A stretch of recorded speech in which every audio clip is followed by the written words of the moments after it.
Almost Punk Podcast, episode 19, starting off 2021.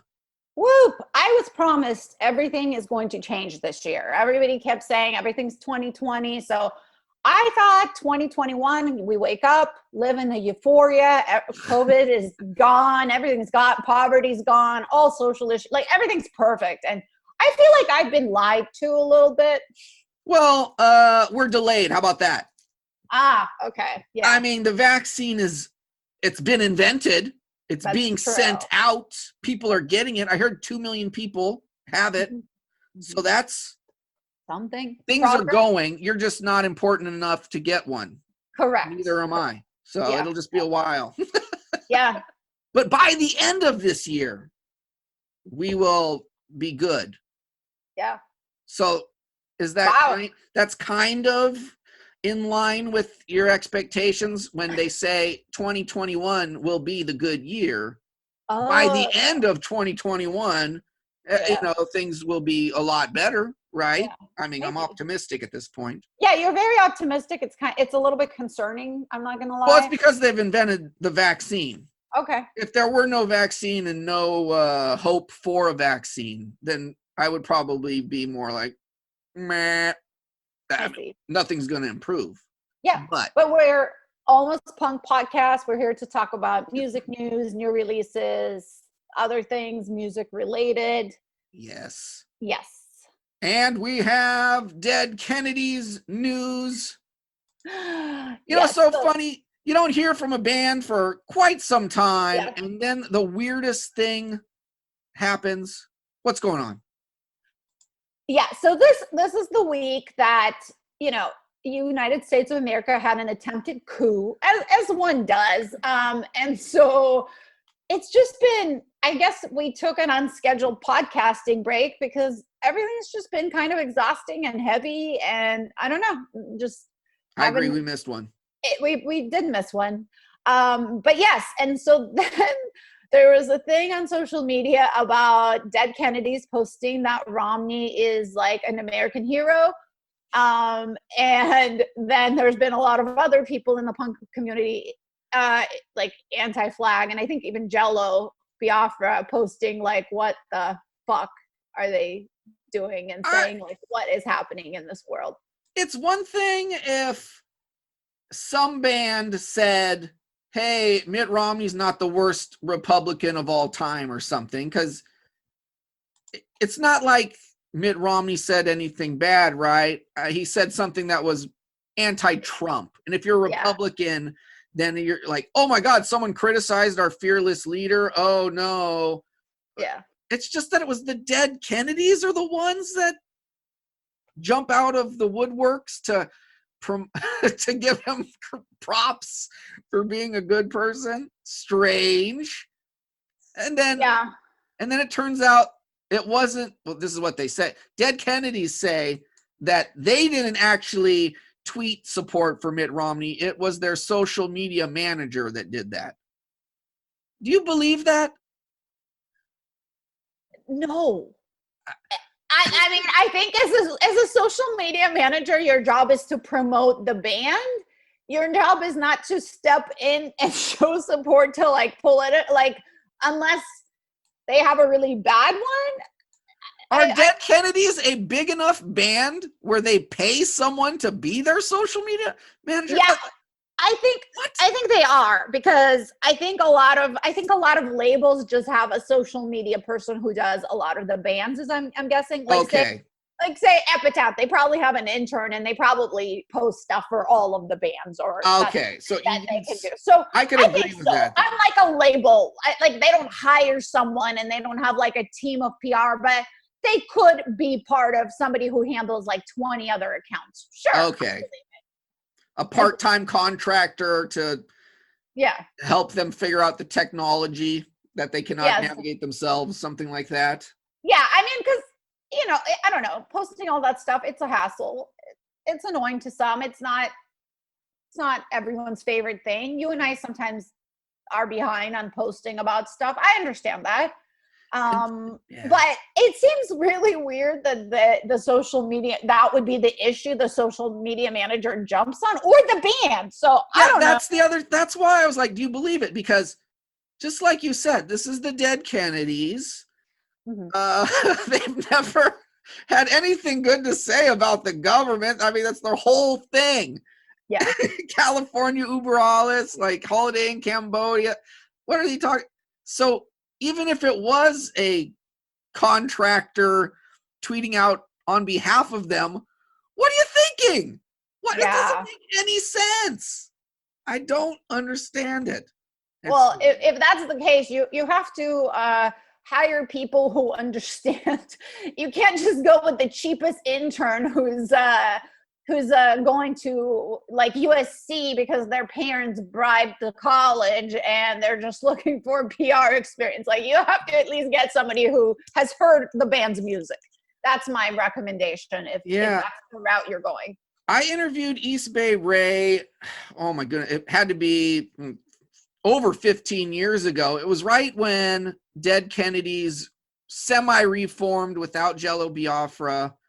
And they didn't even call themselves Dead Kennedys. They were calling themselves DK Kennedys at the time.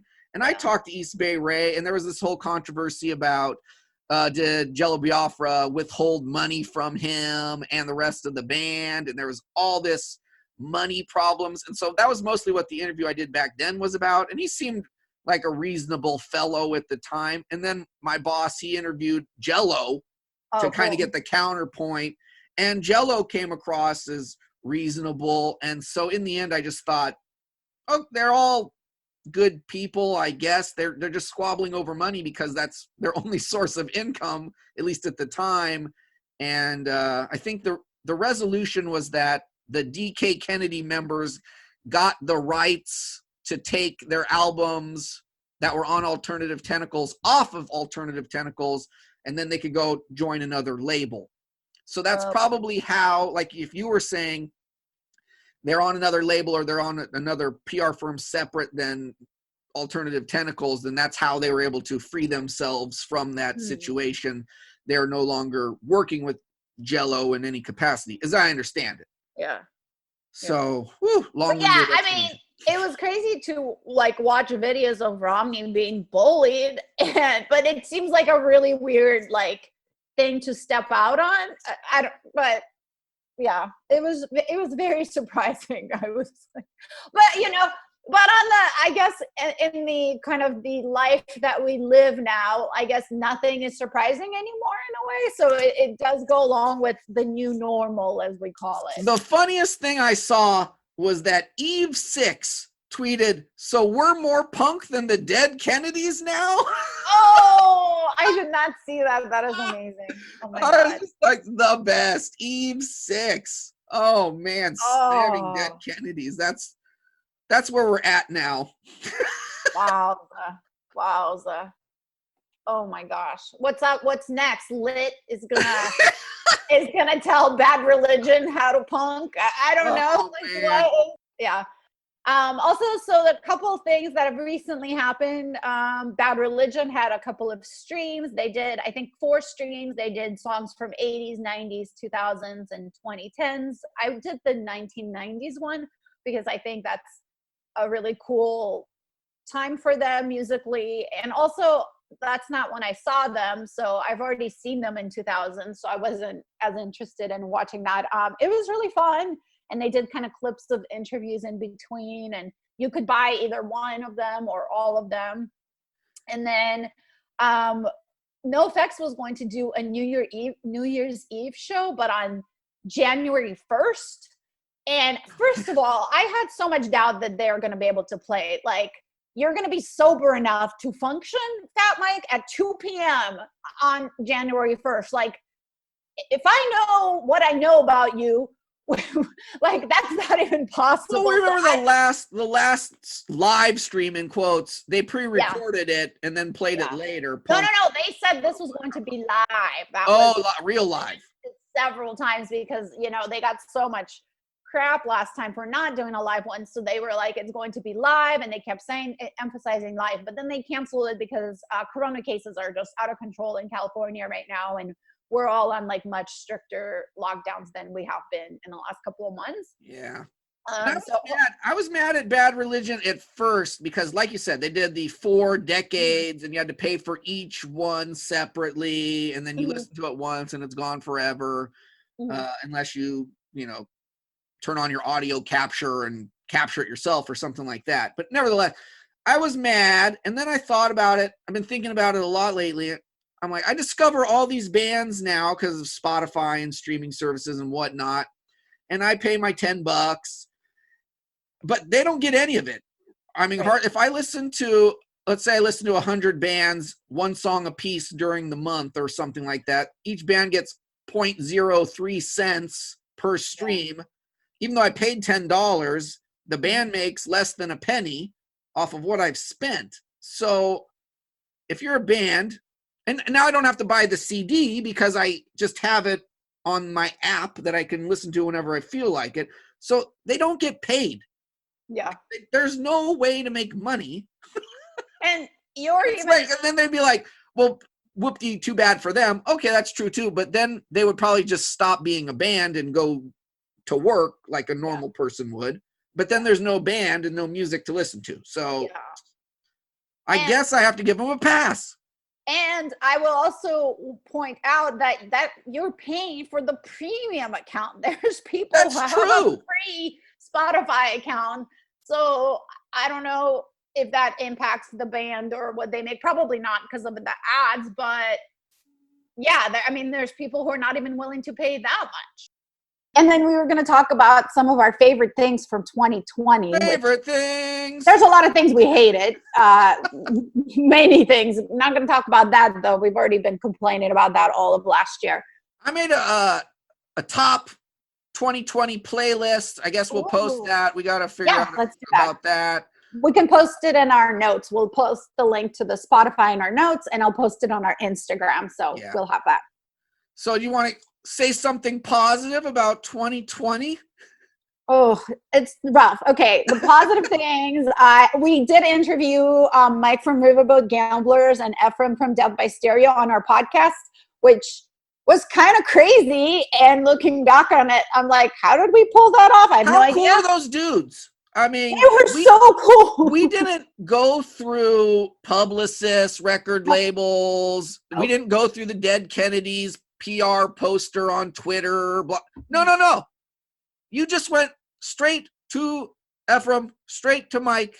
Hey, want to join our podcast that not that many people listen to? Or sure, yeah. They're like super awesome people. And those are bands that we like. Like, if I was making a list of people I wanted to interview, they would be in my top 10. Like, those are some of my favorite bands. So that was really fun and really exciting. And that was totally highlight of 2020 for me.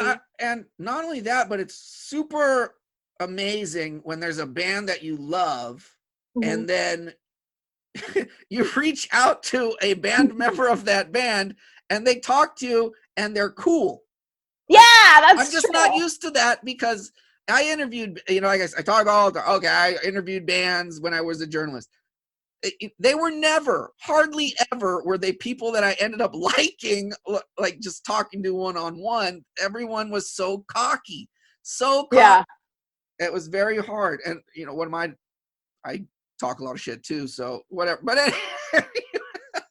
Yeah, they were really cool, and I like their music. I like all of their side projects, and they're cool people, and it was really fun to do that. So that was totally a highlight. I think some of the streams were highlights. I think my favorite streams this year were not punk streams. I think punk is just not the genre that seems to do the best by streams. It requires some sort of organization, which we've all had all these technical issues and buying ticket issues and redeeming ticket issues. It requires technical know-how, which a lot of times is lacking. Like, I had a lot of fun watching punk streams from Punk Rock Bowling, and Riverboat Gamblers did some, and Faya a band did a couple, and I watched them, and some of them were really good, but they were not anywhere near the non-punk ones I watched. Like, I think one of the top ones still from after the whole year of streaming stuff, like Death by Stereo, for the size band that they are, that they pulled off an incredible show. Yeah, Like, that was an arena equivalent concert. Yeah, that was just crazy. Like, they had such a good show. It was completely very professional. It looked good. It sounded good. The energy was good. It was really fun to watch. I mean, one of the other top shows I watched was Dashboard Confession, or actually it was just Chris Carrabba did a show like early on in the pandemic as a fundraiser. And, you know, that's another thing is Dashboard acoustic. That's fine. Riverboat Gamblers acoustic, not as exciting. You know, like, it just translates better. And so he did an acoustic show, and he has a really good voice, and he was able to pull it off. It sounded good because it was just him. And so it like worked. And then I saw Bush do an album release show, and also like not a punk band, but it just works because they had like an arena type show. The audio was good. They had lights. Like, it felt like you were at a concert almost, which punk is just not. And I mean, the Bad Religion show was good. The Weekend at Fatty's was good. Like I said, Favorite, like all these bands, they were good, but Distillers was good, but it was just, they were not as good as the non-punk ones because it just doesn't translate as well, I think, into a live stream. You need, punk is so much of the energy. Is missing. Yeah. There's no interaction.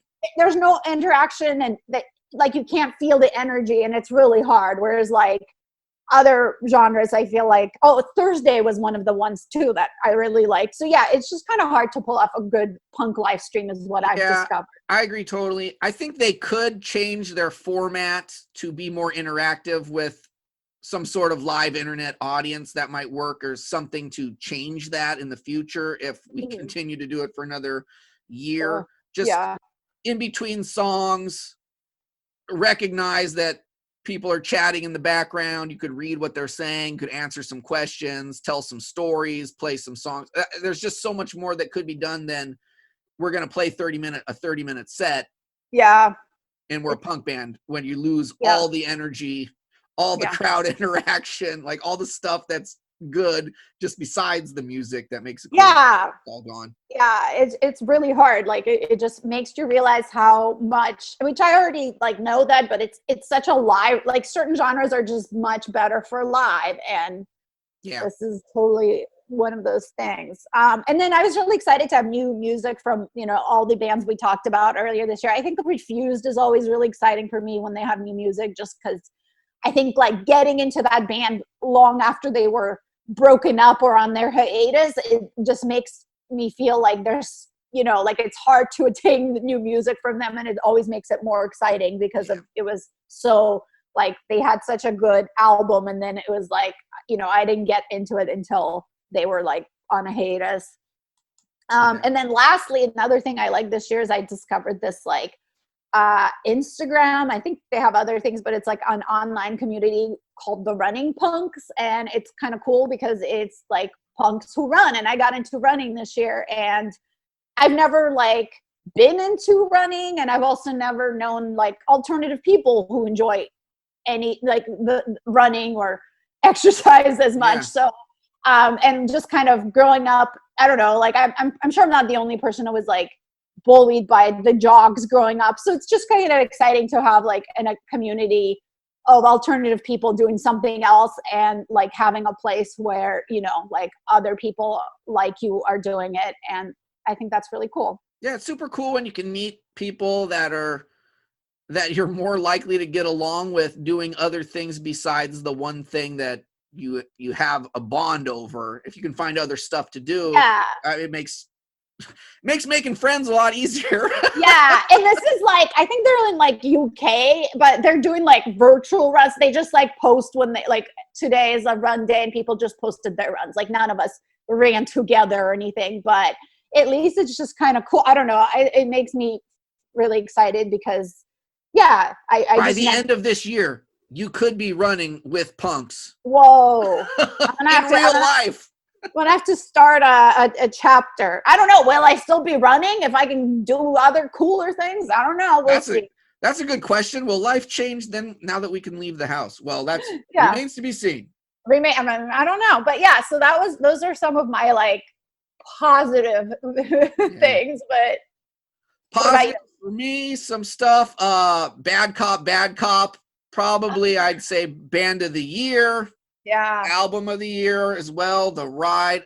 I remember when we first mentioned the album, I was like, the album's good. You know, I liked Warriors better because Warriors was a little harder, slightly. And then they started playing live streams. Like they weren't even the headliner, but they would be better than the headliner on the live streams we saw. Just like like a Weekend at Fatty's, for instance. They were the best band on Weekend at Fatty's, in my opinion. And then I was like, okay, well, I'm gonna go listen to the album some more. And then all of a sudden, the thing that they should have just changed the track order. That's really what the problem was. As soon as I just changed the track order on my own, that album became awesome.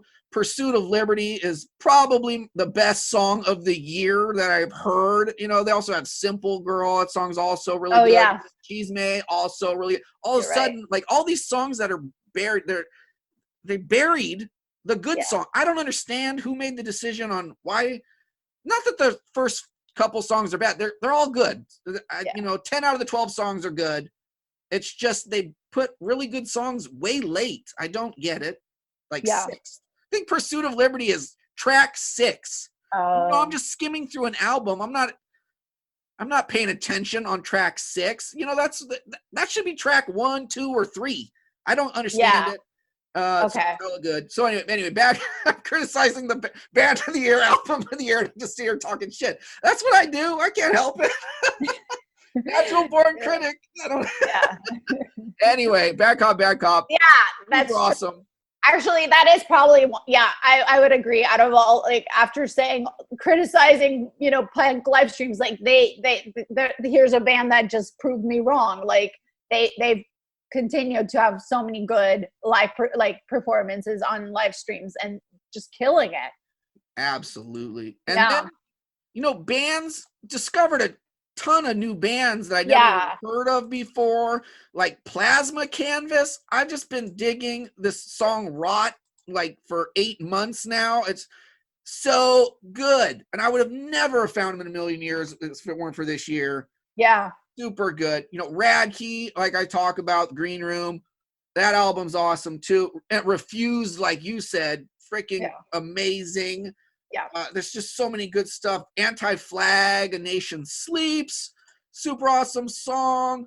Death by Stereo, they had a new album, I Sing for You. I love that song, so good. Even NoFX right at the beginning of the pandemic, I Love You More Than You Hate Me, or what's that song called? I think that's, then I Hate Me. I love that song. The song's super good. That's one of the things that is a negative, is how many good single songs bands released without a full album that came anytime near. I understand you put out a single a little bit before the album comes out, but then there's a lot that they just put out one song and they didn't follow it up except with another single song 3 months later. That's annoying to me, but I can get over it. There's still so many good songs.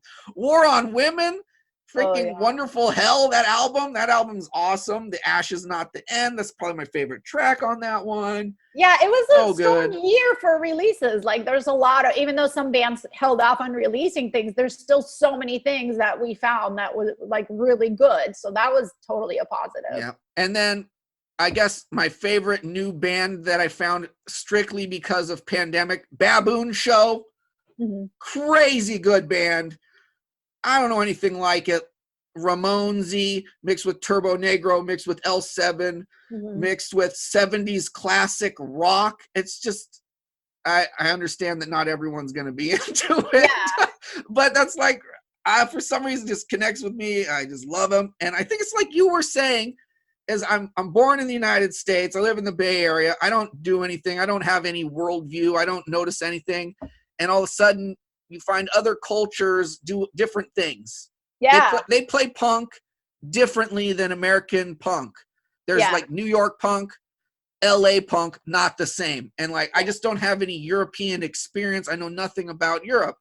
Yeah. And then European punk, it's just, there's something different. And I never, since I don't know anything about it, it hits me in a different way. I'm like, whoa, this is awesome.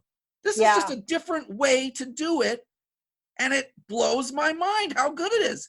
They don't have that here. Yeah.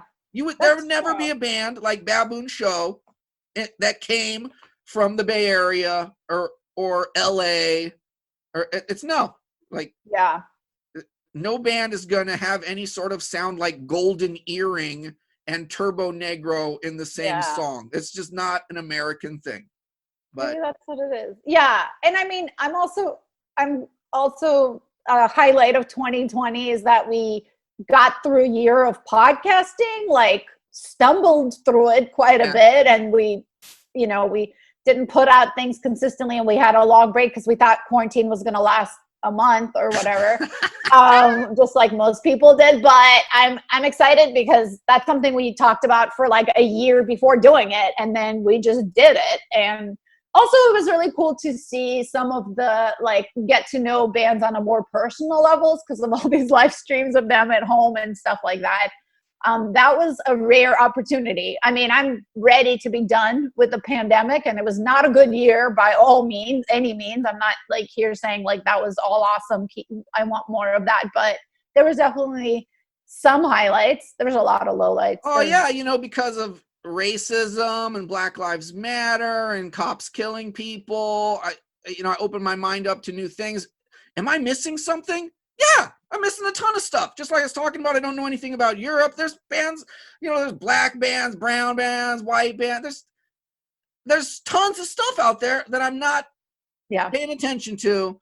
And now I'm like, oh, well, maybe I should like open my eyes or something. And you find some new stuff. It's like, yeah. Cool. And it also, I think also just being in a pandemic and like not being able to do any of our regular hobbies gave us all time to find new things, whatever. For some people it was baking bread. For you, maybe it was European punk, but like everybody had time to discover something different, or like whatever that thing is. Like whatever you were doing before, you're not doing it. So you found something else. Maybe it's new TV shows, maybe it's something else, but everybody kind of had a chance to find things. But yeah, I am really hoping and rethink things. You're not that's really true. Yeah, there's so much. Exactly. There's also a lot of time to like get more involved or informed about things because you're just sitting around and reading things all day. But yeah, I'm looking forward to return of live music this year. All fingers crossed. Looking forward to new releases. If I kind of teased that they have a new album this year, like on January 1st, they teased it. And then I just saw this week, or I think even this weekend, Riverboat Gamblers seem to be recording a new album. So I'm really excited about that. We have not seen new music from them in a really long time. Yeah. So maybe it's because they have extra time because of the pandemic. I don't know, but I'm really excited about it. So I'm excited about new music, hopefully this year, coming out this year too. Yes. And then we wanted to talk a little bit about the new releases that came out on kind of the tail end of December. That's right. I had a couple bands. Yeah. I was in a metalcore, hardcore mode. Yeah. Terror, Sink to the Hell. So Man. Last week we talked about Hatebreed. And I was telling you a story how I was listening to the Hatebreed album at the dog park, and then it just made me feel really aggressive, and my dog just could pick it up, and so she starts like being aggressive towards bigger dogs. And Terror is another, I'm just going to call it now, dog park aggression music. That's exactly what... This would be the music. The dog park. This is what you want to listen to at the dog park if you want your dog to be tougher for some reason. I don't know. Or maybe you're just walking through like a scary neighborhood and you want to put off a tough vibe or something, or maybe you're like trying to run, or I don't know, but like it's just like power and like and aggression, and it just reminded me of like the listening to Hatebreed at the dog park and just walking around being like, I'm a badass, like, and I'm just like not sarcastically or ironically feeling it, like I'm legit thinking I'm a fucking badass. So it made me rethink. I guess I like this stuff because, like, last time I was like, Hatebreed. Man, I can't believe I like Hatebreed. Am I a jock? Am I a meathead? Blah blah blah. And I'm like, I'll give Hatebreed a pass because it sounds so good. And then I'm listening to Terror. I'm like, you know what? just like Hatebreed, I think I like this stuff, man. I'm just gonna have to own it. Oh my gosh, maybe I am a meathead. I go running. I listen to Terror. I don't care. It's awesome. I mean, pandemic has changed us all in unpredictable ways. If you would have told me a year ago that I would be spending this much time outdoors and like I would be running, I would tell you, that was funny. I would have never. Not only that, you're gonna go walk your dog while listening pumping up to Hatebreed. That's right. As a badass does. But you know what it is like, so according to, you know, like my Spotify statistics, you know, it tells you what you've been listening to in 2020. And my statistics are like, I'm emo, guys. I'm just going to come out and say it. I am the most emo grown up adult human being there has ever lived. But you know what? It's been an emotional year, okay? Like, what was I going to do? It just made me a little crybaby, apparently. I don't know. It's just, it's not appropriate soundtrack for 2020. But I think that there's also a lot of anger I have for things. So maybe that's why this music, again, is resonating with me. I'm not like an angry teenager anymore, but now I'm just like, I'm angry at the politicians. I'm angry at like how decisions are being made. I'm angry at this and I'm angry at that. And like, this helps deal with the anger, okay? Like you said, I haven't been listening to that stuff for a while now. Like before, maybe I listened to it too much and then I got over it. And now I'm like, I've mellowed out. I'm a well-adjusted adult now. And I forgot all about how much crap is in my brain that I'm just not acknowledging. And then Terror comes with Sink to the Hell. I'm like, oh yeah, fuck yes, this is it. Yeah. And then I'm just freaking pumped as hell. And I'm like, whoa, that's why I got into this shit in the first place. Yeah. I didn't even remember. And now I'm like, holy shit, this is good. Yeah, it's so weird. It's so weird. It's totally exactly what you were saying. Like you and I, we were so into it. Like we were doing all music 24/7. And then I don't know, there's a couple of years I was working on my career. I was doing stuff. I was dating people. I was being an adult, whatever. Like I changed careers. I went back to school. Things happened. And it just it wasn't like I didn't listen to it at all, but I didn't listen to it very much. Like it just kind of fell out of my priority. Not with the emotional connection that you're having with it. And now it is just like, oh, I am like back. And it's just, it's so funny because I don't know. It's funny because when we were younger, people would be like, oh, it's a phase or whatever. And now I'm like, I don't think this is a phase because here I am, you know, I'm going to be driving to Costco and listening to Terror, okay? So. Yeah. And then it was similar. Every time I die, a colossal wreck. I mean, again, that's metalcore, heavy stuff. Yeah. It hit me. I like it. What am I gonna say? It's a little more angular than Terror. Oh, that's exactly what I was gonna say. It was a little bit more like math rock than I remember them being, but it was good. It's aggressive. I was just like, oh, because that's a band. That's the kind of music I used to listen to like 10 whatever years ago, and I haven't really been listening to it as much. And I was like, oh, I thought I like kind of got over, not like punk or every type of music, but there's definitely punk subgenres or post-hardcore subgenres that I was kind of like, well, I don't, because they stopped. It doesn't jump to the forefront. It doesn't jump to the forefront. But I'm like, oh, maybe I still do like it. Okay. Yeah. Yeah. And the next band I picked, they're not punk at all. Have nothing to do with punk whatsoever. But I gotta own up. If I like something, I like something. Yep. And this is butt rock. Chevelle, self-destructor, and you know, I always think of Chevelle as the poor man's tool, but I am the poor man. See? And then on the other, like you said, it's butt rock. Yeah. Chevelle might be my favorite butt rock band. Chevelle is like the Taco Bell or the Cheetos of like the music world. Like, will I eat it? Oh, totally. Do I know that it's garbage? Oh, totally. Like, I know that but this isn't like healthy food and it's just all food coloring. And I know good food and I know like healthier food. And I also know like better, you know, made food, but will I totally eat Taco Bell still? Absolutely. I mean, I gotta admit it. I have bought with money at least 4 of their albums. Oh my God. Yeah, you're a bigger fan than me. But they used to play. I mean, if you haven't heard Venacera and you're wondering if I should listen to Chevelle, I say, yeah, go listen to Venacera. That's a great album. No, it's probably, I mean, if you are, going on a road trip with like your normie friends or something, see, perfect. Like, dude, if you got some hard rock friends that are, I can't deal with terror, man. It's too much for me. Every time I die, I can't deal. But you're you play Chevelle, and that's heavy. That will be like, ooh, yeah. They will say they are a badass as if you were listening to Hatebreed or your dog.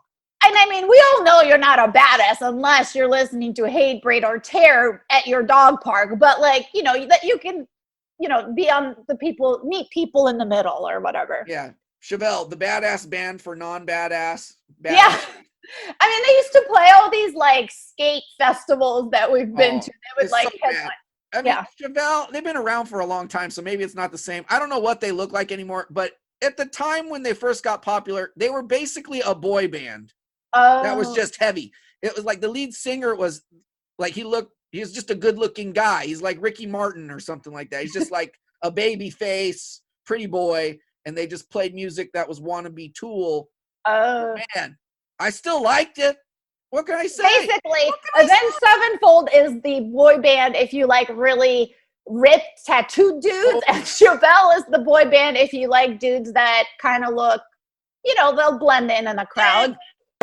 Those 2 bands should go out on tour when tours are happening again. You're right. Oh my God. That's like a perfect match where you have they don't play music enough where it's the same genre. So I'm bored, right? Because I'd be like, I don't really like that stuff all that much, but they're different. And so I'd be like, that was nice. Next. And then they would, I would be if I were a dude trying to meet a lady, that's the tour I would go to. Woo! Think about it. Yep. Like that would be the tour. I can't believe I just professed my love to Chevelle in such a way, but I'll tell you, I'm just trying to own up to it, man. I'm emo now, so it is what it is. Another band I put in there was Sonder Bombs, and so now we're moving into 2021. Oh, This is a single song. It's called K. Yeah. And it's not that I'm in love with this song. It's like indie rock, kind of a punk a little bit. It's got more of a, heart on my sleeve kind of thing. It's kind of like Dolly Rock. Yeah. I mean, So, but this is a band where I'm thinking when they finally release a real album in 2021, I'm going to be on the lookout for Sonder Bombs because this song, I believe, will be a prelude to better things to come. I feel like they have a lot of potential. I almost like this. We're right on it. If I had 12 songs, I just know that they're going to deliver a few of them that are really good. Yeah. I'm getting that vibe from. I don't know a thing about them. It's just I was listening to music and I'm like, this is almost there. Yeah. So to start 2021, I think that was the first thing I listened to that I found. I'm like, okay. And then VIAGRA Boys. Girls and Boys is the name of the song. Yeah. And yes, a little dancey, but that's why I liked it. Out of all the songs off that album, this was the one that I just really like that beat. I don't even like this band. The rest of the songs, they're okay. The lead singer, I'm not a big fan of the guy's voice, honestly. But Girls and Boys, I felt like, yeah, this is like what's that band? Death from Above 1979. Oh, yeah. Like this Girls and Boys is a good enough song where I could play that to some of my favorite Death from Above 1979 songs. So I got to put it to 2021. We're getting dancey. We are getting almost punk in 2021. This whole list is like adjacent genres now that I think about it. We're almost punk, guys. Anything else? Okay, I'll go first. I saw this thing online that like Machine Gun Kelly was talking smack about people who wear comfortable shoes to shows or something. And so my grudge is, okay, if you get into something and you're new into, I don't know, Dungeons and Dragons, or you're new into, Harry Potter, you're new to punk, whatever, that's cool. If I like it, I'm not going to be like an asshole and be like, you're not one of us. Like, it's exciting when people like the stuff you like. I'm totally into it. But if you've been into something for like a minute and you're already trying to tell people how they should dress, I don't like it, because you should be into pop punk for more than, I don't know, 3 months before you start telling people how they should dress to shows. Also, what shows are you seeing how people are dressing at? Like, no, we haven't had shows in a while. So that's my grudge. Isn't there that NoFX song? It's my job to keep punk rock elite. I think that's Well, so this actually reminded me, there's like a meme going on of like, there's like some article about Pope being not homophobic, basically, and somebody comments being like, what does he know about Catholicism? And somebody replies, he is literally the Pope. and that's how everything has gotten online, of like, yeah, exactly. So I just think it's ridiculous. If you're not an expert on something, that's totally fine, but don't try to tell people how they should act or do that thing that you don't know that much about yet. Yes. And it's funny, I just a minute ago I said I didn't remember my grudge, but I jumped the gun. I believe my grudge was that Avril Lavigne in my punk and hardcore section, which tied into what you're saying, and it's my job to keep punk rock elite thing. Because it all tied in together a little bit. I just jumped the gun. You know what? I'm going to write a letter to Spotify. This is what I'm going to do. I'm going to write a letter and complain about it. Yeah, I think that you should, in your letter, tell them that you should be the moderator of that track list. You're right. And then we can just prevent this kind of stuff from happening altogether. That's true. This is ridiculous. This is not something I would normally have the time to complain about, but I'm in the pandemic and we are shut down for, I don't know, the next foreseeable future. I don't have a lot of things to do. And the other Spotify list I like as well is Punk Unleashed. But they don't update that one fast enough, and the songs are in there for too long, or if they're in there for too long, they need to add more to it more quick, because they add new punk tracks, they add to it much faster. See, and there's a lot of overlap between those two playlists. I do like those two playlists to grab new stuff from. Yeah. And I think that's about wraps it up for this week. You can find us on Instagram at Almost Punk. You can email us your grudges or new music recommendations at almostpunkpod@gmail.com.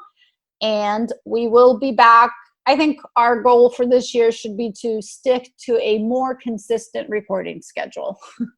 Yeah, it's tough. Yeah, it's tough. It's been a tough. We're all doing our best, guys. By the time we are in the same room together with the capability of driving back and forth and whatnot, that will make it easier. So by the end of the year, I think that will be done. Yeah. Along with better audio quality and, a better show. Yeah. Improvements all around. But thank you for sticking with us, and we hope to be entertaining this year.